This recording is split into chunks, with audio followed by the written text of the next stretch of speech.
Well, students, today I am going to discuss with you Kulraj law beta. Kulraj, Rausch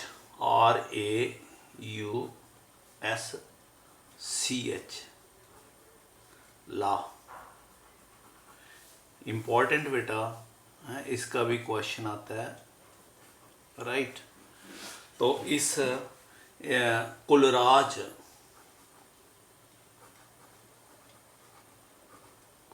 studied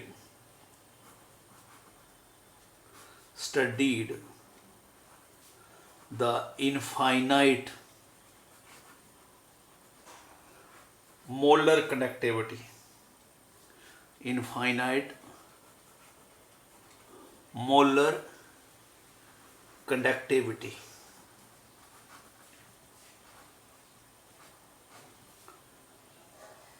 of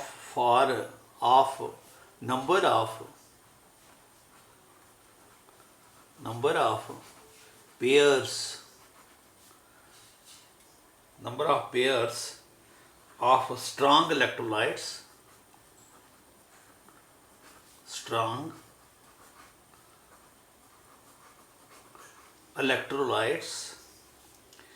having common cation और A9. देखो बेटा ध्यान से समझना, बहुत इजी है बेटा। फॉर एग्जांपल NaCl है और KCl है, इसमें Cl सेम है, कटाइन डिफरेंट है। NaBr एंड NaCl, इसमें कटाइन सेम है बट एनाइन डिफरेंट है। तो he studied the infinite molar connectivity of number of pairs of strong electrolyte having common कटाइन और एनाइन। इनफाइनाइट कनेक्टिविटी समझाता हूँ, ये आपको मालूम है, ये इसके साथ कोई लेना देना नहीं, आपको समझने के लिए लिखना नहीं है इधर। ये हमारे पास सपोज ये NaCl का सोल्यूशन है, राइट। इसमें जब आप करंट पास करोगे तो इसमें कंडक्टिविटी होगी, कितना करंट पास कर रहा है, कंडक्टिविटी, ठीक है। NaCl जब इसमें हम जब देखो ये इसमें Na पॉजिटिव पड़ा है, Cl नेगेटिव पड़ा, जब Na पॉजिटिव अपने इलेक्ट्रोड की ओर जा रहा है और Cl नेगेटिव अपने इलेक्ट्रोड की ओर जा रहा है, रिस्पेक्टिव इलेक्ट्रोड की ओर जा रहा है, जब ये Na पॉजिटिव जा रहा है तो Cl इसको अट्रैक्ट कर रहा है। तो जब Cl जा रहा है तो इसको Na अट्रैक्ट कर रहा है, इसकी वजह से इनकी कनेक्टिविटी कम हो जाती है। लेकिन आपको मालूम है अगर हम इसमें वाटर डाल दें तो डिल्यूशन होगी। तो वाटर डालने से Na पॉजिटिव और Cl नेगेटिव का जो डिस्टेंस है वो बढ़ जाएगा, क्योंकि कंसंट्रेटेड सोल्यूशन में वो नज़दीक होंगे और डिल्यूट सोल्यूशन में वो कंसंट्रेटेड सोल्यूशन में नज़दीक होंगे और डिल्यूट सोल्यूशन में अवे होंगे। जब आप वाटर डालोगे एक दूसरे से दूर चले जाते हैं, जब दूर चले गए तो अब Na पॉजिटिव जब जाएगा Cl नेगेटिव की ओर, Cl नेगेटिव इलेक्ट्रोड की ओर, अपने रिस्पेक्टिव इलेक्ट्रोड की ओर, तो Cl नेगेटिव उसको अट्रैक्ट नहीं करेगा। Cl नेगेटिव जब इस अपने रिस्पेक्टिव इलेक्ट्रोड की ओर जाएगा तो Na पॉजिटिव उसको अट्रैक्ट नहीं करेगा। तो इसका मतलब कंडक्टिविटी बढ़ जाएगी। तो जितना आप इसमें वाटर डाल रहे हो, इसका डिल्यूट कर रहे हो, उसकी कनेक्टिविटी इंक्रीज हो रही है। लेकिन एक टाइम आ जाता है और डिल्यूट करने से कनेक्टिविटी इंक्रीज नहीं होती, उसको बोलते हैं infinite dilution. Of number of infinite, studied the infinite, इसको हम बोलते हैं इनफाइनाइट डिल्यूशन भी लिखो word, infinite dilution. Studied the infinite dilution molar connectivity of number of, यानी कि जब हम इसको डिल्यूट करते जाते एक टाइम आता और कनेक्टिविटी इंक्रीज नहीं होती, वहां तक ही डिल्यूट करते हैं। तो इसने व्हाट ही ऑब्जर्व्ड, उसने ये देखा, उसको कैसे पता चलेगा? आप कहेंगे सर ये सीएल था, सीएल की जगह बीआर डाल देंगे, इसको अट्रैक्ट जहाँ रिपेल ज्यादा करेगा, अट्रैक्शन में फर्क पड़ जाएगा। तो व्हाट ही ऑब्जर्व्ड, एक बार उसने NaCl लिया और दूसरी बार उसने KCl लिया। उसने कंडक्टिविटी किसके मुताबिक नोट की? क्लोराइड के मुताबिक। उसने देखा कि जब क्लोराइड के मुताबिक एक बार सोडियम था, दूसरी बार पोटेशियम था, क्लोराइड को कनेक्टिविटी का फर्क नहीं पड़ रहा, चाहे सोडियम हो चाहे पोटेशियम हो, एट इनफाइनाइट डाइल्यूशन। उसका क्या मतलब होगा? उसका मतलब है दूसरा कटाइन कोई भी हो उसको फर्क नहीं पड़ रहा। क्यों? क्योंकि उसके साथ इसकी ना अट्रैक्शन है ना रिपल्शन है। कटाइन कोई दूसरा कोई भी हो, ठीक है? तो मेरी बात समझे, ये एनाइन जब जा रहा है अपने इलेक्ट्रोड की ओर, तो दूसरे की ओर अगर उसकी अट्रैक्शन है तो तभी फर्क पड़ेगा ना। तो जब उसने इनफाइनाइट डाइल्यूशन में उसने नोट किया कि जब उसने डिफरेंट इलेक्ट्रोलाइट की कंडक्टिविटी नोट की, तो उसने एक पर्टिकुलर कटाइन या एनाइन की कंडक्टिविटी की, ये NaCl है और ये KCl है। Cl तो सेम है ना। उसने देखा कि जो कंडक्टिविटी ड्यू टू क्लोराइड है वो इंडिपेंडेंट है ऑफ Na पॉजिटिव और K पॉजिटिव। उसको फर्क नहीं पड़ रहा कि उसके साथ Na पॉजिटिव है या K पॉजिटिव है। मेरी बात समझ गए? इसका मतलब है उसके बीच में, उनके बीच में कोई अट्रैक्शन नहीं। इसी तरह से उसने नोट क्या किया, उसने NaCl और KCl, NaBr एंड NaCl, जहां पर Na पॉजिटिव सेम है, ये अनाइन डिफरेंट है, तो उसने देखा कि जो कंडक्टिविटी ऑफ Na पॉजिटिव है उसको फर्क नहीं पड़ रहा कि दूसरा ब्रोमाइड है या क्लोराइड है। तो मतलब है ये जो एनाइन, हम ये एक बात ध्यान से सुनना, क्या बोलने लगा, at infinite dilution the cation and anion move independently irrespective of the other ion present in the solution. अगर आप डेफिनेशन लिखना चाहो क्लोराइड की तो ये भी लिख सकते हो, eight infinite dilution, this can be also the definition for Kohlraas law. At infinite dilution, the cation or anion moves independently irrespective of the other cation and anion present in its solution. आप मेरी बात समझ गए होंगे बेटा, हाँ? कोशिश करना बेटे वीडियो को रिवाइज करके फिर सुन लेना, हाँ? I have tried my best. तो देखो बेटा, तो जब इनफाइनाइट डाइल्यूशन में जो कटाइन आयन जो है they move independent of the other ion present in the solution. क्यों? क्योंकि वो डिल्यूट होने की वजह से वो उनके बीच में डिस्टेंस बढ़ गया, अब उनके बीच में अट्रैक्शन नहीं है, तो वो इंडिपेंडेंटली अपने रिस्पेक्टिव इलेक्ट्रोड की ओर जा सकता है, चाहे कटाइन हो चाहे एनाइन हो। तो this is also called as a law of independent migration of ions. सुनना मेरी बात, कोलराज लॉ को आप ये भी बोल सकते हो, this is also a law of independent migration of कटाइन and A9 eight infinite dilution. ठीक है बेटा, अब देखो, अब इसके बेसिस पे हाँ लॉ को हम ऐसे भी डिफाइन करते हैं, ऑन दिस बेसिस, ये जो मैंने बताया कि इंडिपेंडेंट मूव कर रहे हैं, on this basis, on this, यानी ये लाइन लिखनी है आपने इधर कि एट इनफाइनाइट डाइल्यूशन, लिखने की जरूरत है, लिख देता हूं, eight infinite dilution, eight infinite dilution cation or anion moves independently moves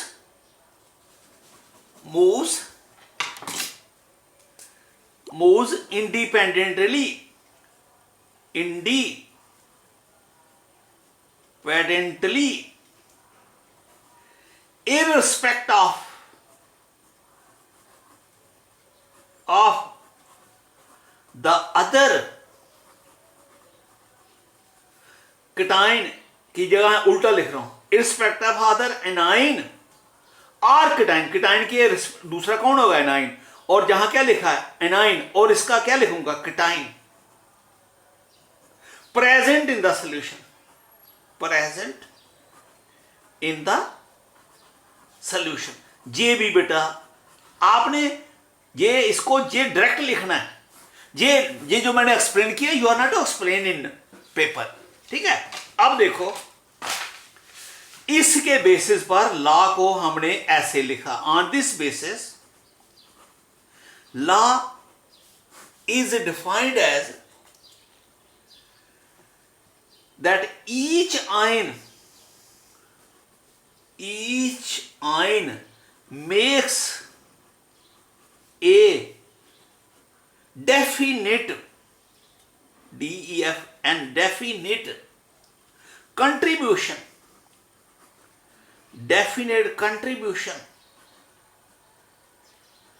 to the total molar conductivity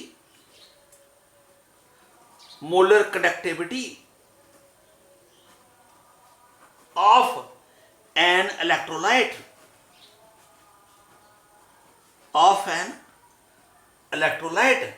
at infinite dilution।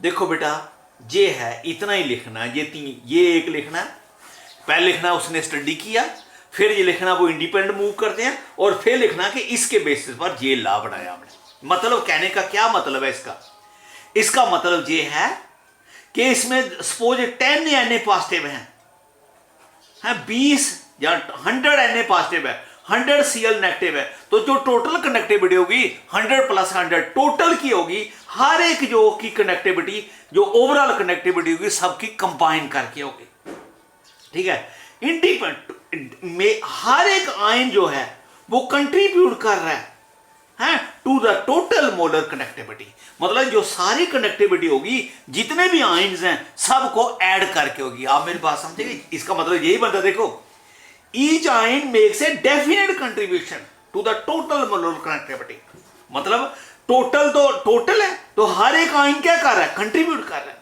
तो ओवरऑल कनेक्टिविटी क्या होगी, जितने आयन्स पड़े हैं सबकी कनेक्टिविटी को ऐड करके होगा, ठीक है। अब देखो हम ये लिखते हैं डेल्टा मोलर कनेक्टिविटी, इसको लिखते हैं ऐड, इनका मतलब होता है infinite, for a salt AX BY will be equal to X molar connectivity of molar conductivity, ऐसे लिखते हैं सारी।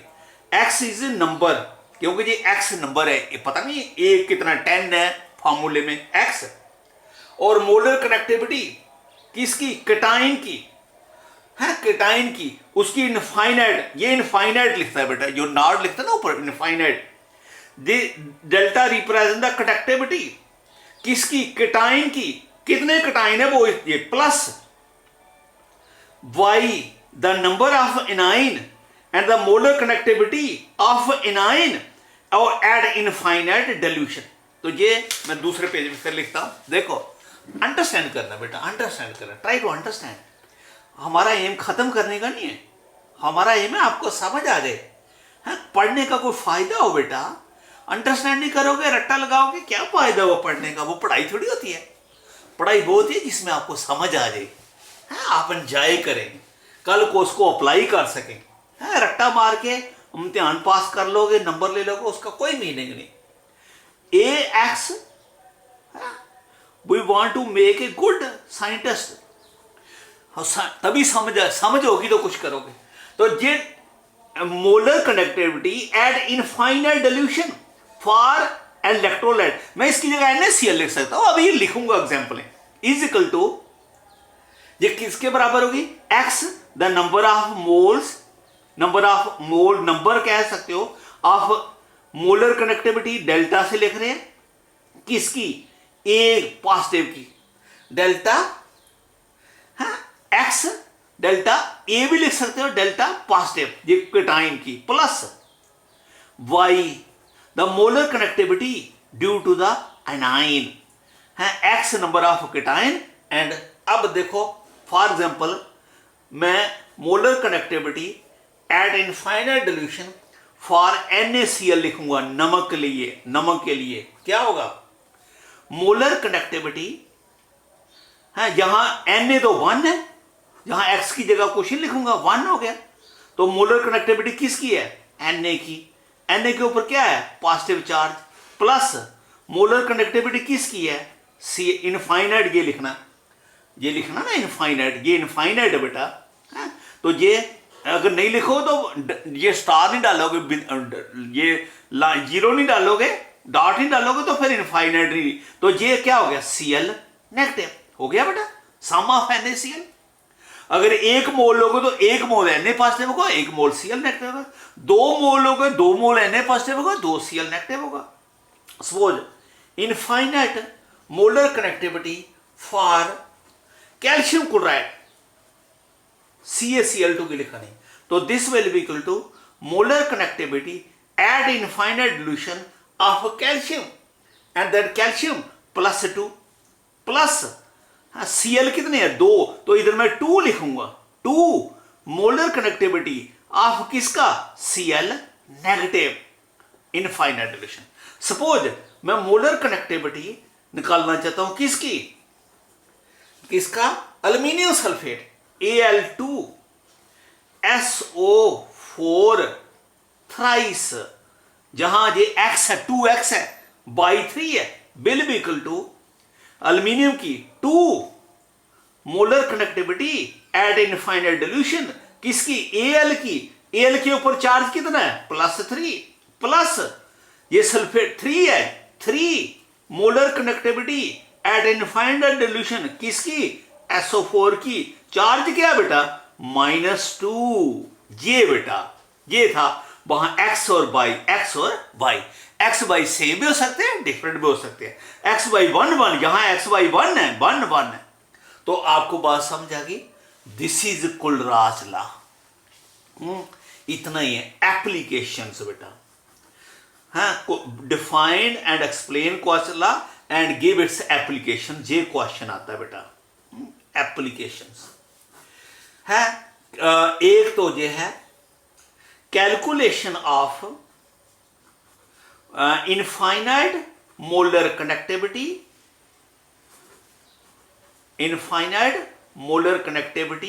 For a weak electrolyte,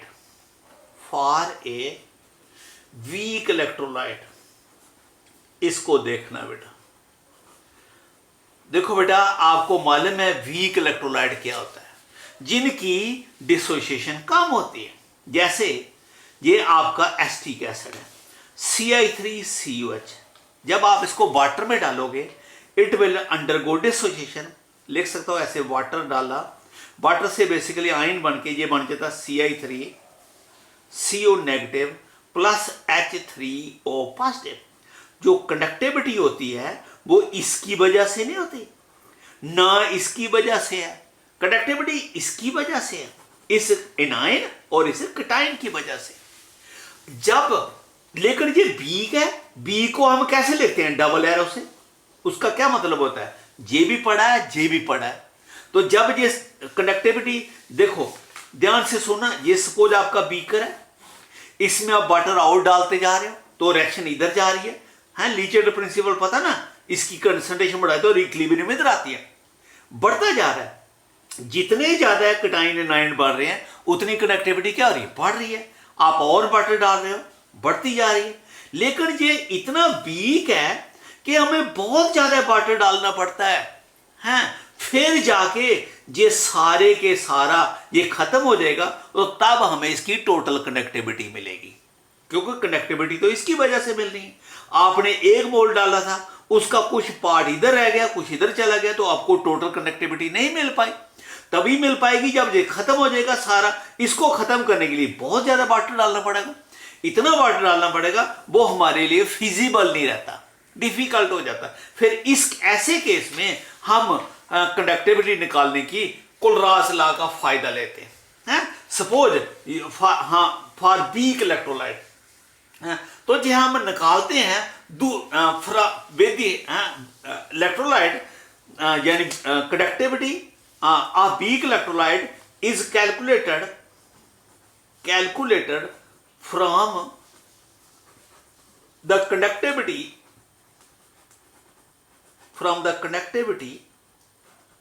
of the strong electrolyte, जो स्ट्रांग इलेक्ट्रोलाइट है उनसे हम कंडक्टिविटी निकालने की कोशिश करते हैं। मेरी बात समझे? We try to find from that strong electrolyte. For example ये हमारा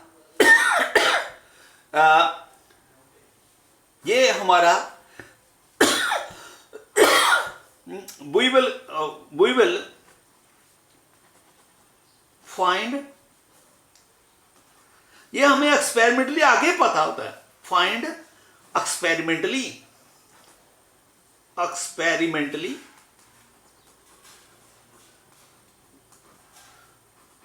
the infinite molar conductivity of KCl, CI3COOK, ये अब स्ट्रांग है, इसकी कंडक्टिविटी निकाल सकते हैं, CI3COK and HCl।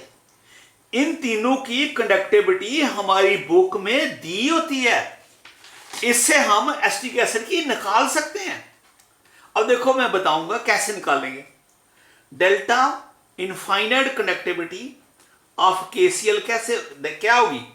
Molar infinite delta conductivity of K positive plus delta conductivity eight infinite of Cl negative. इसको 1 ले लो, इसको नंबर 1 ले लो। दूसरा, infinite molar conductivity of CI3COK, this will B delta infinite conductivity of this K positive के साथ लिख सकते हो, पहले ये लिख सकते हो, कोई फर्क नहीं है, नेगेटिव लिखो पहले, positive negative, plus delta molar conductivity of this delta infinite conductivity of K positive. ये सेकंड लिख लो, इसको इक्वेशन सेकंड होगी। Third, delta infinite conductivity of HCl is equal to delta infinite